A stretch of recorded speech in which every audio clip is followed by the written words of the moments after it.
कुरुक्षेत्र में आज बात होगी मध्य प्रदेश के एक मुद्दे को लेकर, ऐसा मुद्दा जिसने लोगों का जीना मुश्किल कर दिया है। कुछ लोग परेशान हैं। परेशान इसलिए है क्योंकि बिल्डरों और किसानों के बीच में कुछ विवाद है, जो विवाद एक लंबे समय से सुलझ नहीं पा रहा है और उसका सीधा सीधा खामियाजा नर्मदा कॉलोनी के लोगों को भुगतना पड़ रहा है। जरा इन तस्वीरों को देखिए। ये तस्वीरें हैं नर्मदा कॉलोनी की और ये मंडीदीप का पूरा मामला है।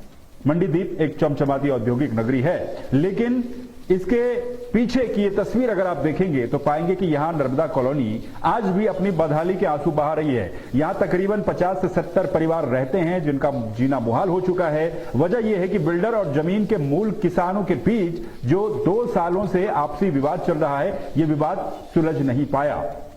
अब सवाल ये कि क्या रसूखदारों की इस लड़ाई का सीधा खामियाजा भुगतना पड़ रहा है यहां के निर्दोष रहवासियों को, जिन्होंने अपनी जिंदगी भर की गाड़ी कमाई लगाकर यहां पर अपने आशियानों का सपना देखा था, अपने घर बनाए थे। लेकिन आज हालात ये हैं कि इस कॉलोनी के लोग सड़क, पानी और बिजली जैसी मूलभूत सुविधाओं के लिए तरस रहे हैं। विवाद उस समय और भी ज्यादा गहरा गया जब किसान ने दबंगई दिखाते हुए कॉलोनी के मुख्य प्रवेश मार्ग के ठीक बाहर एक गहरी नाली खुदवा दी। नतीजा ये रहा कि अंदर आने जाने का पक्का रास्ता भी पूरी तरह से ब्लॉक हो गया। और अब क्योंकि मानसून की शुरुआत है, शुरुआती बारिश हुई है, इसके लिए कोई वैकल्पिक रास्ता भी नहीं बनाया है और ये रास्ता जो है, जो आप तस्वीरों में देख रहे हैं, ये दलदल बनकर के रह गया है।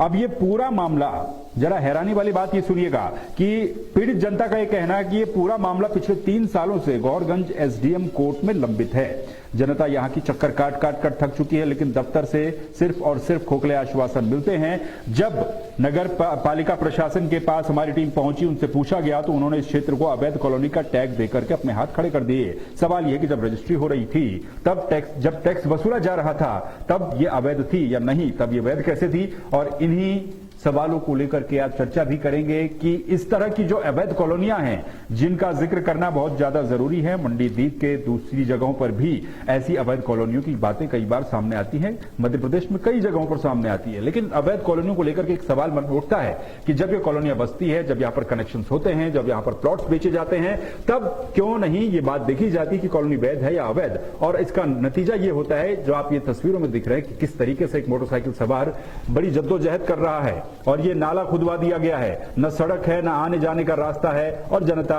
परेशान यहां पर बनी हुई है। कुछ बयान है, वो बयान सुनिए। सर, यही परेशानी है कि पानी नहीं है, लाइट नहीं है, रोड की व्यवस्था नहीं है, कुछ भी। बच्चे रखे हम ले लेके हम घूम रहे हैं, चल रहे फिर रहे। सुबह ये पानी में कितने सांप थे, हमारे बच्चे खेल रहे थे, यदि ऐसे में काट लेते तो हमारे बच्चे को हम क्या करते? अस्पताल लेके घूमते कि हम यहाँ बैठते? हम गरीब आदमी हैं, मजदूरी कर करके हमने प्लाट लिया है, हमने कैसे कैसे करके हमने पैसे भर लिए। ना तो रोड की सुविधा दी गई है और ना पानी की, ना बिजली की। अब इसमें हमारे लिए बारिश हो रही है, बारिश के कारण कीड़े, कांटे, सांप रह नहीं पा रहे। इधर बच्चों को लेके रहते हैं, हम रात में निकल रहे, देखो आगे सांप कीड़ा घूम रहे, बच्चों को लेके कहाँ जाए हम? इसके लिए हम यही बोलना चाहेंगे कि हमारे लिए लाइट की सुविधा हो, पानी के लिए तो ठीक है, हम टैंकर बुलवाते हैं तो टैंकर फंस जाते हैं, पानी नहीं आ रहा, हम क्या पी के जीवित रहेंगे बताइए। इसके अलावा हम ये भी बोलना चाहेंगे कि हमारे लिए रोड का पहले संबंध वो व्यवस्था की जाए। देखिए, नर्मदापुरम कॉलोनी जो है वो तो सवाल ये कि इस लापरवाही का जिम्मेदार कौन? और जब इस तरह की तस्वीरें सामने आएगी जो आपने देखी हैं, तो सवाल भी काफी सारे उठेंगे। हमारे साथ हमारे पैनलिस्ट जुड़ेंगे। सबसे पहले हम राजू मेहरा जी के पास चलते हैं, कांग्रेस नेता हमारे साथ जुड़े हुए हैं। राजू जी, स्वागत है आपका। ये तस्वीरें हमने देखी और ये पूरा मामला समझने की कोशिश की।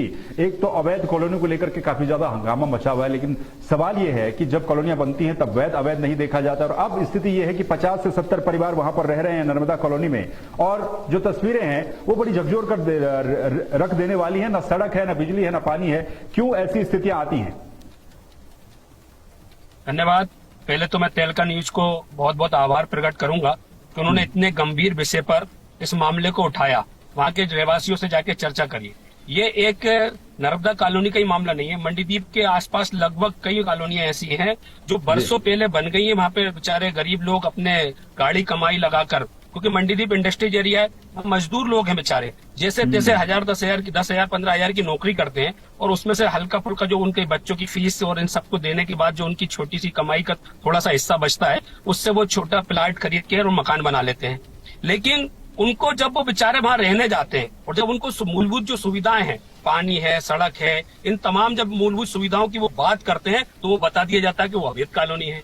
तो मैं पूछना चाहता हूँ हमारे प्रदेश के प्रशासन और शासन और सत्ता दोनों से कि ये क्या है, ये आखिर इस लोगों को क्यों ठग रहे हैं आप लोग, क्यों गरीब के खून को चूस रहे हैं? ये गरीब के कहीं ना कहीं पेट पर लात मारी जा रही है। वो गरीब कैसे गाड़ी कमाई, रात दिन मेहनत कर कर एक छोटा सा हिस्सा बचाकर वो अपना आवास बनाता है, घर बनाता है, और उसको बदले में जब वो सब कुछ अच्छा करके अपने बच्चों को लेकर वहां पहुंचता है तो पता चलता है वो अवैध कॉलोनी है। तो इस पर ये कब रोक लगेगी? अभी थोड़े दिन पहले महावीर नगर का एक बड़ा मामला, वहां के रहवासियों ने नगर पालिका अध्यक्ष जी को चूड़ी भेंट करी। आप समझ सकते हैं कि कितने परेशान है वो महावीर नगर वाले भी बेचारे, कई वर्षों से पीड़ित परेशान है। उनको कॉलोनी को हैंडओवर नहीं किया जा रहा, नगर पालिका उनको हैंडओवर नहीं ले रही है। ऐसी अनेक कॉलोनियां हैं, मंडीदीप के आसपास पूरी अवैध कॉलोनियों का जाल बिछा हुआ है, लेकिन शासन उस पर कोई कार्रवाई नहीं कर रहा है।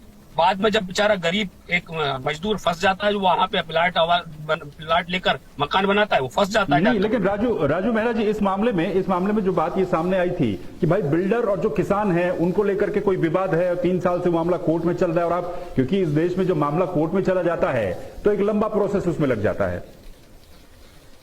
तो इसमें बताइए उन निर्दोष गरीब लोगों का क्या है जिन्होंने आप उसमें प्लाट लेके मकान बनाया? आप बताइए, वर्तमान सरकार, अब एसडीएम साहब के पास ये पहले से मामला संज्ञान में है, अब तक एसडीएम साहब, तहसीलदार साहब को उसको संज्ञान में लेना था। उन गरीब बेचारों को वो आज तरस रहे हैं मूलभूत सुविधाओं के लिए। आप अभी मैं विजुअल देख रहा था वहां पर, तो आप देखिए कितनी कीचड़ में निकल रहे हैं, नाली खोद दी गई है। अब वो किसान और बिल्डर्स का जो आपस का मामला है उससे, लेकिन वो 70 परिवार तो पीड़ित हो रहे हैं ना, वो तो परेशानी झेल रहे हैं ना। ये एक मामला अलग है। आप महावीर नगर कितने दिन पहले बना हुआ, उसमें बढ़िया आदमी लोग रहने लग गए, पूरे मकान बन के कंप्लीट है, उसको हैंड ओवर नहीं ले रही नगर पालिका। आज वो मूलभूत सुविधा, अभी बारिश का जैसे ही पहला शुरुआत हुई हमारे मंडीदीप की, आपने वीडियो में बताना चाहता हूँ, वीडियो देख लीजिए, ऐसा गंदा नाला पानी बीच रोड पे से बह रहा है। मंडीदीप पूरी तरीके से इस तरह मतलब गंदगी से बेहाल है इस टाइम मंडीदीप।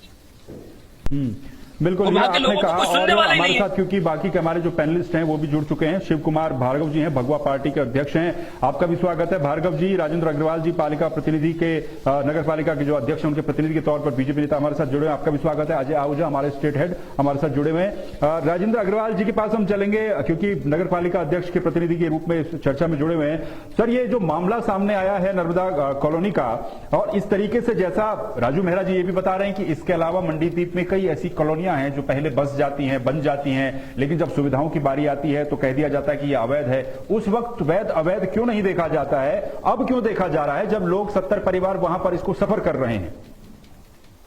जी नमस्कार आप सभी को।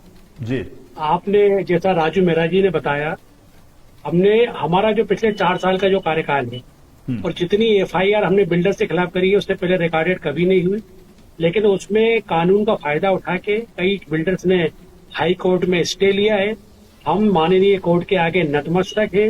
जहां तक नर्मदा कॉलोनी का मामला है, मेरी एसडीएम साहब से आज ही चर्चा हुई थी, आज वो मीटिंग में बिजी थे। हमारे सीएमओ भी 2 दिन के लिए भोपाल में मीटिंग में बिजी है, लेकिन 2 दिन के बाद वहां पर जो रास्ता है, हमारा प्रयास रहेगा नगर पालिका प्रशासन का कि उनको रास्ता हम मुहैया कराएं। मैं राजू मेहरा जी को इस चैनल के माध्यम से एक चीज बताना चाहता हूँ कि एक तो नगर पालिका अध्यक्ष को कोई चूड़िया भेंट नहीं की, और दूसरा जो हैंडओवर की बात कर रहे हैं, हैंडओवर की जो नगर पालिका में जो कॉलोनी के हैंडओवर की जो प्रोसेस होती है वो हमेशा बिल्डर की ओर से होती है, वहां के रहवासियों की ओर से होती है, और उसके अपने कुछ नाम से नगर पालिका को सीधा अधिकार नहीं है किसी भी कॉलोनी को हैंडओवर करने का। उसमें बिल्डर्स को ही भूमिका निभानी पड़ती है, और उसमें कम से कम या तो वो 100% उस कॉलोनी में विकास कार्य कर दे, उस पूरे प्रोसेस को पूरा कर दे, उसके बाद वो आवेदन करें नगर पालिका में, और नगर पालिका एक प्रक्रिया के तहत इसको अपने हैंडओवर करती है। और अगर कुछ विकास कार्य छूट जाता है तो नगर पालिका की तरफ से एक नोटिस को डिमांड नोटिस मिलता है कि या तो आप इतने विकास कार्य इतने जो बचे हुए कर दीजिए, या इतना पैसा अगर आप नगर पालिका को जमा कराएंगे तो फिर उस प्रोसेस के बाद नगर पालिका का पूरा का पूरा काम नगर पालिका के द्वारा होता है। अग्रवाल जी, मेरी बात पूरी हो जाने दीजिए। अग्रवाल जी, हाँ। सवाल ये कि जो ये कॉलोनी है नर्मदा कॉलोनी जिसका हम जिक्र कर रहे हैं, ये तस्वीरें हम देख रहे हैं, देखिए अभी बरसात शुरू हुई है और इस तरीके से तस्वीरें सामने आएंगी, और ये बता रहे हैं लोग कि पिछले 3 साल से नहीं, बिल्कुल मेरी आज एसडीएम साहब से मैं उसी पे आ रहा हूँ। आज मेरी माननीय एसडीएम साहब से बात हुई थी, उनके कोर्ट में ये मामला लंबित है, विचाराधीन है, उनका डिसीजन भी आने वाला है, और मैं समझता हूँ 2 दिन के साथ हम एसडीएम साहब के साथ हमारे सीएमओ और नगर पालिका की टीम, नगर पालिका अध्यक्ष सब रहेंगे। और वो जो लोग मूलभूत सुविधाओं से जो वंचित हैं वहां के लोग, मैं आपको इस चैनल के माध्यम से आश्वस्त करना चाहता हूं कि उनको बहुत जल्दी जिस तरीके से वो वहां प्रताड़ित हो रहे हैं उससे उनको मुक्त किया जाएगा। और नगर पालिका प्रशासन प्रतिबद्ध है नगर के प्रति। आपने देखा होगा, मैं किसी नगर पालिका का नाम नहीं लेना चाहता, मंडीदीप में अभी आपने देखा होगा पिछले 15 दिन में बारिश हुई है पूरे मध्य प्रदेश में। और भी नगर पालिकाओं में नाम लेना ठीक नहीं समझूंगा। कई जगह नगर पालिकाओं में 70 से 80% नगर पालिकाओं को क्षेत्र डूबे हैं। मंडीदीप में मुश्किल से 2 या 5% डूब क्षेत्र आता है। और ये एक स्वाभाविक प्रोसेस है। कई बार हम क्या हो गया है कि नदियों के पास हमने कॉलोनियां बना ली है, नदियों के पास हमने मकान बना लिए हैं, या नाले के पास बना लिए हैं। तो कई बार इस तरह की स्थिति आती है जल भराव की, लेकिन नगर पालिका प्रशासन प्रतिबद्ध है। और हम जिस तरीके से जनता के बीच में गए थे, लगातार हमने कई नालों का निर्माण भी किया है और आने वाले समय में हमारा प्रयास रहेगा। भार्गव जी, आपने बात सुनी, वो ये कह रहे हैं कि भाई जल्द से जल्द यहाँ पर कोशिश की जाएगी कि लोगों को फैसिलिटी यहाँ पर मिल जाए। भार्गव जी, देखिए, फैसिलिटी आज मिल जाए, मैं टोकना चाहूंगा। अग्रवाल जी हमारे आदरणीय हैं। भाई साहब, मैं आपसे पूछना चाहूंगा कि जब नगर में आज आप कह रहे हैं कि जल्द से जल्द फैसिलिटी मिल जाएगी, हमारी सीएमओ से बातचीत चल रही है, जी का निर्माण होता है, तब आप लोग कहाँ चले जाते हैं? अनुमति तो आप ही लोग देते हैं कि नाले के बगल में निर्माण हो रहा है या नदी के बगल में निर्माण हो रहा है। तो आखिर में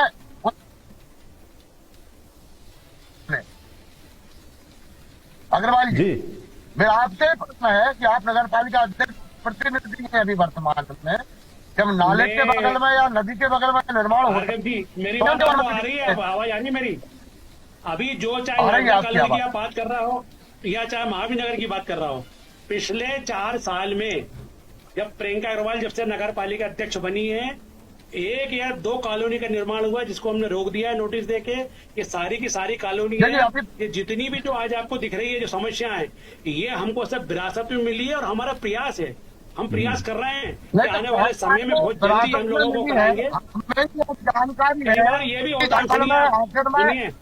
नहीं, पहले मेरी बात आप पूरी आप सुन लीजिए। आप बोल रहे हैं कि विरासत में आपके लिए मिली है, मैं मानता हूँ कि विरासत में मिली है, पर नगर में आज 15 साल से ऊपर हो गया। भाजपा के विधायक यहाँ पर वर्तमान में अभी भी बैठे हुए हैं। उस समय पहले भी आप दे रहे हैं, पूरी कमान आपके हाथ में। यानी आप पीजी जब नगर पालिका अध्यक्ष नहीं थे तब भी आपने क्षेत्र को चलाया है। 15 साल में ठीक है। देखिए, इसके बाद राजेंद्र जी से इसका जवाब मैं मांगूंगा, अभी हमारे साथ अजय आहूजा भी जुड़े हुए हैं, स्टेट हेड है मध्य प्रदेश से हमारे, जिन्होंने पूरी खबर कवर की। अजय जी, ये तस्वीरें जो हम देख रहे हैं, देखिए वो कह रहे हैं विरासत में ये समस्याएं मिली हैं, कोई कहेगा कि इस पर 3 साल से काम नहीं हुआ है, लेकिन सबसे बड़ा सवाल यह है कि जनता जब टैक्स दे रही है, जब वो वोट दे रही है, तो ये फैसिलिटी उसको क्यों नहीं मिल रही है? कब वो वैध होती है, कब वो अवैध होती है कॉलोनी, ये कुछ पता नहीं चल पाता। और पिसती जनता है जो हम तस्वीरों में देखिए बच्चे को किस तरीके से वो नाला पार करवा रहे हैं। बिल्कुल दिग्विजय सिंह, मैं ये बता जी, मंडीदीप की, तो मंडीदीप विगत कई दिनों से देखा जाए तो मध्य प्रदेश में पिछड़ता जा रहा है। पहली बात तो ये है, आज पूरे मध्य प्रदेश में एक ही बात आ रही है, ट्रिपल इंजन की सरकार, और पूरे देश में यही कहावत चल रही है। अगर ट्रिपल इंजन सरकार की बात की जाए तो इसी क्षेत्र के सांसद भी हमारे शिवराज सिंह चौहान है, जो पूर्व मध्य प्रदेश के मुख्यमंत्री और आज केंद्रीय मंत्री है, जो पूरे देश को संभाल रहे हैं। दूसरी तरफ मध्य प्रदेश के मुख्यमंत्री डॉक्टर मोहन यादव भी मध्य प्रदेश के मुख्यमंत्री। और तीसरी बात ये आती है कि विधायक यहाँ के खुद सुरेंद्र पटवाई, जो पूर्व मुख्यमंत्री के बेटे हैं सुंदरलाल पटवा जी के स्वयं।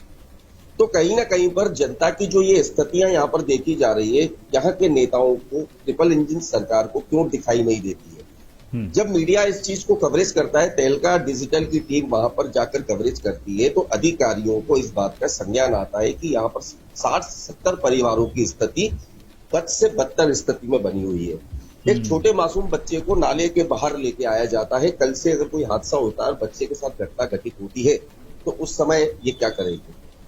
तीसरा सवाल ये पैदा होता है, क्यों फिर कार्रवाई नहीं होती?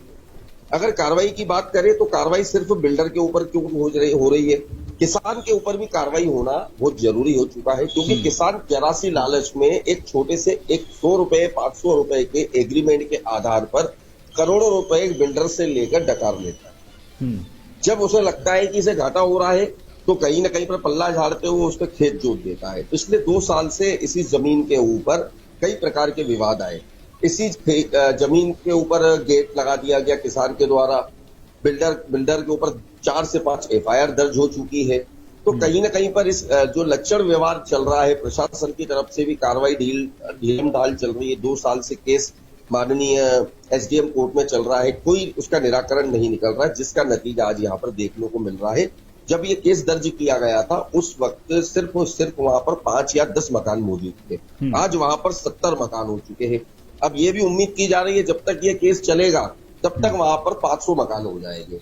तो ये खामियाजा भुगतना तो जनता को पड़ता है। बिल्कुल। और आपने जो बात कही, सही बात कही कि आबादी जिस हिसाब से हमारे देश में बढ़ती जाती है, तो आज 70 है, जबकि शुरू हुआ होगा तब 10 रहे होंगे, अब 500 हो जाएंगे।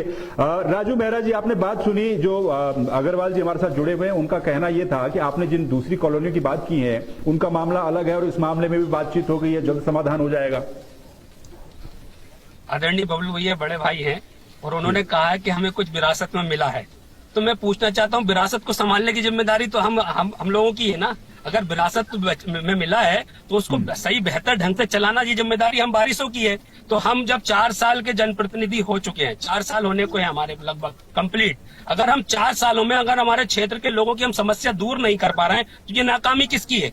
ये नाकामी तो जनप्रतिनिधि की है ना। अगर हम कोई जिम्मेदारी हम ले रहे हैं तो उस जिम्मेदारी को निभाने की दायित्व भी तो हमारा ही है। तो मैं यही आदरणीय से कहना चाहता हूं बबलू भैया से कि बबलू भैया लगभग 4 साल हो गए हैं, महावीर कॉलोनी वाले भी परेशानी भुगत रहे हैं और ये नर्मदा कॉलोनी वाले बेचारे, जो अभी अजय भैया की मैं बात से पूरी तरह सहमत हूं कि लगातार अब किसान और बिल्डर्स के बीच में वो गरीब पिस गया, जिसने मजदूरी करके अपने खून का कतरा, बेचारे ने रात दिन मेहनत करी, 8-8, 16-16 घंटे हमारे लोग नौकरी करते हैं मंडी द्वीप में, 10 से 12 हजार रुपए उन गरीबों को पेमेंट मिलती है और वो उसके मकान खरीदते हैं और बदले में उन्हें अवैध कॉलोनियां मिल जाती है। और अब वो बिल्डर्स और किसान के बीच में पिस गया बेचारा गरीब। अब बताइए वो क्या करे? उसको संभालने की जिम्मेदारी हम जिम्मेदार नागरिकों की, हम जिम्मेदार जनप्रतिनिधियों की जिम्मेदारी है, हमारे अध्यक्ष आदरणीय अध्यक्ष जी की जिम्मेदारी है। क्षेत्रीय विधायक जी की जैसे बात करिए तो क्षेत्रीय विधायक जी को बर्थडे, शादी ब्याह और रोटी रसोई, इनके अलावा उनको वहां के जो कार्य है ना उनकी बिल्कुल फिक्र नहीं है। हमारे विधायक जी 2-2 साल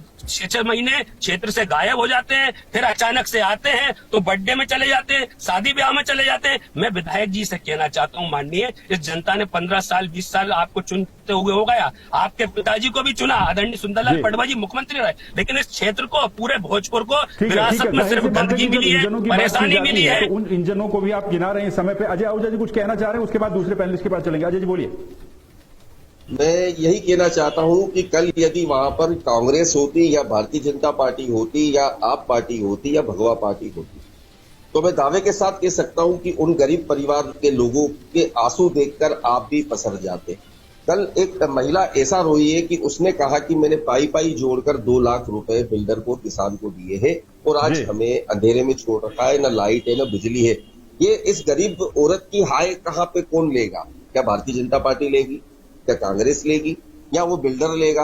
अच्छा, दूसरी बात ये है कि यहाँ का जो बिल्डर है उसका नाम है राजेश गुप्ता। पिछले 6 माह से वो ICU में एडमिट है, उनको ब्रेन हेमरेज हो गया है और वो उनकी स्थिति बिल्कुल खत्म हो चुकी है। अब बड़ी बात यह है कि अब इसका खामियाजा भुगतना किसको पड़ेगा? क्या इस सिस्टम को भुगतना पड़ेगा जो ये लक्षण सिस्टम था, जिस लक्षण सिस्टम के कारण ये कॉलोनी वहां पर पनपी है? जी देखिए, बिल्कुल अजय भाई, मैं यही बात कहना चाहता हूँ। आपने अगर मीडिया में दिखा दिया, आपने मीडिया में दिखाया, तब हमारे आदरणीय बबलू भैया कह रहे हैं कि आज ही मैंने SDM साहब से बात करी। मतलब आपने न्यूज दिखाई तब जाके हमारे बबलू भैया ने SDM साहब से बात करी। इतने दिन से हमारे जनप्रतिनिधि को ये होश ही नहीं था कि नर्मदा कॉलोनी वाले लोग समस्या से पीड़ित हैं। भार्गव जी है, अग्रवाल जी शायद कनेक्ट नहीं है। भार्गव जी, अंतिम बात अपनी कहिएगा इस मामले पर। वो ये कह रहे हैं कि भाई जब खबर चलती है तो तभी जागा जाता है, और इंजन की हम बात कर रहे थे कि 1 इंजन 2 इंजन, मुझे लगता है मंडी द्वीप में, मध्य प्रदेश में आपके यहाँ तो 4-5 इंजन है। 4 इंजन सरकार है, 4 पार्षद भी है, वहाँ के लोकल पार्षद भी भाजपा का ही है। मैं आपको बताऊं, मैं बोलिए के लिए बात बताऊं, कांग्रेस हो या BJP हो, इन दोनों की नीतियां मात्र अभी वर्तमान में जेब भरने वाली है। पहले कांग्रेस ने जेब भरी, अब भाजपा जेब भर रही है। इनके लिए जनता से या जनता की तकलीफ से कोई लेना देना नहीं है कि कोई लेना देना हो। हम इस चीज की कड़ी निंदा करते हैं। आज भाजपा के भी प्रतिनिधि हैं, कल कांग्रेस के भी प्रतिनिधि थे। भाजपा के वर्तमान विधायक भी हैं, पर इन्हें क्षेत्र की चिंता नहीं है कि क्षेत्र की चिंता हो। चिंता मात्र बातों में है, चिंता मात्र शब्दों में। यदि जमीनी स्तर पर इनके लिए चिंता होती तो बिल्डर के लिए एक तरफ तोड़ते, जमीन वाले को एक तरफ तोड़ते। सबसे पहले जो जनता वहाँ की परेशान हो रही है उसकी परेशानी के लिए दूर करने के लिए वहाँ पर अब तक खड़े हो चुके होते। इसमें एसडीएम से बात करने की आवश्यकता है। एसडीएम को वहाँ पर भी बुलाया जा सकता है, तहसीलदार साहब को वहाँ पर भी बुलाया जा सकता है। क्या वर्तमान में नगर पालिका अध्यक्ष महोदया या प्रतिनिधि उस जगह पर पहुंचे या उनकी पीड़ा को समझा? क्या कांग्रेस के जो प्रतिनिधि रहे हैं या वर्तमान में जो कांग्रेस की राजनीति कर रहे हैं, क्या ये वहाँ पर पहुंचे? नहीं पहुंचे। हाँ, आपके चैनल के माध्यम से समय नहीं है अभी उनके पास। सबके पास में बातें आने लगी हैं। क्षेत्र के जन के लाडले कहे जाने वाले विधायक, भोजपुर के लाडले विधायक, इनके लिए क्षेत्र में आने की समय नहीं। मात्र हाँ, इनके पिता ने पूर्व समय में क्या किया है उसकी उपलब्धि गिनाने के लिए लोगों के पास जाने के लिए समय है। हमारे पिताजी ने कौन सा तीर मारा था वो आप जनता के लिए बताइए। इतना मात्र इन लोगों के पास में समय है, इसके अलावा कोई समय नहीं है। ठीक है, आपका ये कहना है कि प्रतिनिधि चाहे बीजेपी कर रहा हो, कांग्रेस कर रहा हो, जनता की समस्याओं पर ध्यान नहीं दिया। राजेंद्र अग्रवाल, समय कम है। शिव कुमार जी, राजेंद्र अग्रवाल जी बोलिए। जी, मैं राजू मेहरा जी और पंडित भार्गव जी ने जो विधायक जी पे आरोप लगाए हैं, सबसे पहले तो मैं ये कहना चाहूंगा, ये आपने बोल लिया ना, मुझे सुनिए, मुझे बोलने दीजिए प्लीज। 4 बार से वो चुनाव जीत रहे हैं और हर बार उनके चुनाव का जीत का जो डिफरेंस होता है वो पिछले चुनाव से 10,000 ज्यादा होता है। तो ये इस बात का प्रमाण है कि जनता के बीच में वो काम कर रहा है, भारतीय जनता पार्टी काम कर रही है। मैं ये नहीं मानता हूँ, मैं अपनी कोई भी जिम्मेदारी से नहीं अलग हट रहा हूँ। 2-5% दिक्कतें जनता के साथ होती है। बारिश का मौसम अभी भी मैं, आप देख लीजिए, मैं 1 नंबर वार्ड में घूम रहा हूँ और जब आपसे मैं कनेक्ट हुआ तो मैं एक रूम में आके यहाँ पर बैठ गया हूँ। कुछ चीजें हैं जो हमको विरासत में मिली है, ठीक करने का प्रयास कर रहे हैं। हमने बिल्डर के खिलाफ FIR कराई है, उसके बाद वो लोग हाईकोर्ट में चले गए हैं। माननीय न्यायालय का सम्मान करना भी हमारे लिए, सबके लिए एक प्रकार से वो हम सबके लिए भी आवश्यक है और जरूरी भी है। लेकिन मैं इस चैनल के माध्यम को ये बताना चाहता हूँ कि पहले से बहुत हमारे जो प्रयास थे, आपने देखा होगा अभी मंडी में भी कुछ लोगों ने मकान बनाने का प्रयास किया था जिनको हमने तोड़ा। जितने अवैध मकान हमने इस कार्यकाल में तोड़े हैं और दूसरा हम बनने नहीं दे रहे हैं। और इस चैनल के माध्यम से मैं माननीय जनता से भी ये अपील करता हूँ कि वो किसी भी कॉलोनी में उनके पास जो खरे पसीने की कमाई है, वो किसी भी कॉलोनी में अगर प्लॉट खरीद रहे हैं, मकान खरीद रहे हैं, तो कम से कम आवश्यक रूप से उसकी अनुमतियां, उसने पूरा का पूरा विकास कार्य कराया, ये भी देख लें। कई बार क्या होता है, समय क्योंकि कम है, समय क्योंकि कम है हमारे पास, आप ये बताइए कि इस मामले में क्या उम्मीद लगाई जाए जनता को, कितनी जल्दी आप यहाँ पर सड़क दे देंगे? ठीक है, बिल्कुल, बहुत जल्दी 2 या 3 दिन में हम वो रास्ता खुलवाएंगे। मैं आपको आश्वस्त करना चाहता हूँ। आज अजय आहूजा जी से मेरी बात हुई थी, हम लोग जाने वाले थे, 12 बजे का हमने समय भी नियत किया था, लेकिन चूंकि आज SDM साहब भी कहीं मीटिंग में व्यस्त हो गए, हमारे CMO को 2 दिन के लिए भोपाल में साहब में चले गए, इसलिए CMO साहब नहीं होने की वजह से SDM साहब की उपलब्धता की वजह से नहीं जा पाए। और जैसे ही वो लोग वहां से फ्री होंगे, कल या परसों में हम लोग वहां पे जाके और जनता को उस परेशानी से मुक्त दिलाएंगे। ये मैं आपसे बातें करता हूँ। ठीक है, चलिए, आपने बड़ी बात कही है। अजय आहूजा, अंतिम बात जी, अजय आहूजा।